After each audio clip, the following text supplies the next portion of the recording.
Jamen, velkommen til julemarkedet i Nyhavn, eller Weihnachtsmarkt, som det hedder, fordi det er faktisk en tysk tradition, som lyser op nede i Tyskland om vinteren. Og til jul, så er der julelys, og der er glaserede æbler, og der er glühwein, som det hedder. Vi kalder det jo gløgg. Når vi synger glade jul, dejlige jul, jamen jeg er ked af det. Det er en tysk salme. Stille Nacht, Heilige Nacht. Den har vi også importeret. Og når vi åbner vinduerne ind til vores elskede julekalender, jamen altså, det er en tysk julekalender. Det er den første ting, vi importerede fra Tyskland efter 2. verdenskrig. Det var Familiejournalen, der kom med den. Så den er også tysk. Julen i Sverige, den starter først rigtigt den 9. december. Fordi der lægger man lutfisk i blød. Og det har man altså gjort i 500 år, så den er god. Den 13. december, det er jo Lucia-dag, og der kommer Lucia-bruden med en krans af tyttebærkviste, og hun er lysets helgen.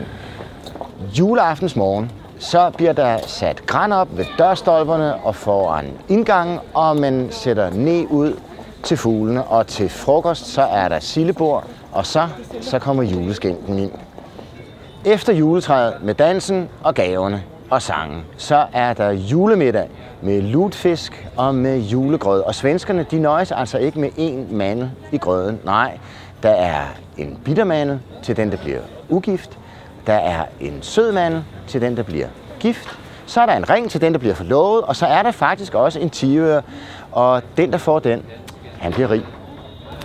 Hvis du ser en julestjerne i vinduet, så er der en ret god chance for, at du er i Norge, for det er de altså rigtig glade for oppe i Norge. Ellers så farer de altså jul nogenlunde ligesom os. De spiser pepperkaker og smuldringe og laver pepperkakehus, og de drikker gløgg og juleøl. Og nogle de lægger også kranse og sætter lys ud på deres kæres grave til jul. Julemiddagen i Norge, ja, den står på ribbensteg, måske endda forribbe. Og når de har sunget, så bliver der delt gaver ud, og børnene de får at vide, at det er nissen, der er kommet med dem. Og nisser, dem er der altså mange af op i Norge, og i gamle dage, der blev han kaldt for Garvord, og det betyder gårdens beskytter. I dagene mellem jul og nytår, der går børnene i Norge julebuk. De klæder sig ud som nisser, og så går de rundt og banker på og synger for julegodter. Og den 6. januar, der er det 13 helger. Det er Hellig Tre Kongers aften, og der bliver juletræet tændt for sidste gang. Men mange, de lader altså juletræet stå langt ind i februar. Så hvis man er glad for jul, så tag til Norge.